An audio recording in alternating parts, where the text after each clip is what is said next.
नवऱ्याला झोपेच्या गोळ्या देऊन ते जायचे हॉटेलमध्ये।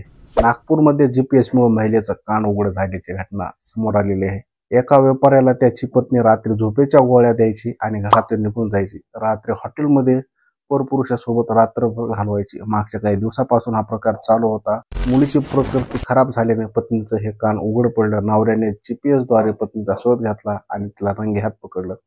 नागपूरमध्ये ही घटना घडलेली आहे। नागपूर शहरातल्या वर्धा रस्त्यावर असलेल्या एका मोठ्या हॉटेलमध्ये हा प्रकार उघड झालेला आहे।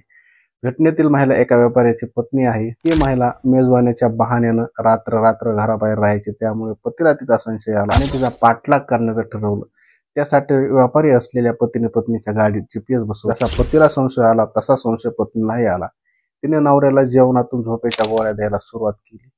नवरा झोपी गेला की रात्री बाहेर पडायचे आणि हॉटेलमध्येच रात्र घालवायचे। इकडे नवरा मात्र झोपलेला असायचा। मात्र काहीच दिवसाआधी तिची मुलगी रात्री झोपेतून उठली। तिचं पोट दुखू लागल्याने ती आईचा शोध घेऊ लागली, परंतु आई नसल्याने तिने वडिलांना जागवण्याचा प्रयत्न केला। व्यापारी एवढे गाढ झोपले होते की मुलीच्या उमटण्याने ते उठले नाहीत। शेवटी मुलीने तिच्या काकांना फोन केला। ते गडबडीनं भावाच्या घरी पोहोचले। त्यांनी त्यांच्या भावाला जाग केलं। तेव्हा त्यांना या गाढ झोपेबाबत संशय आला। त्यांनी तातडीने जीपीएसद्वारे पत्नीचं लोकेशन काढलं आणि हॉटेल गाठलं। हॉटेलमध्ये उपस्थित असलेल्या कर्मचाऱ्यांनी गोपनीयतेचे कारण देऊन प्रवेश नाकारला।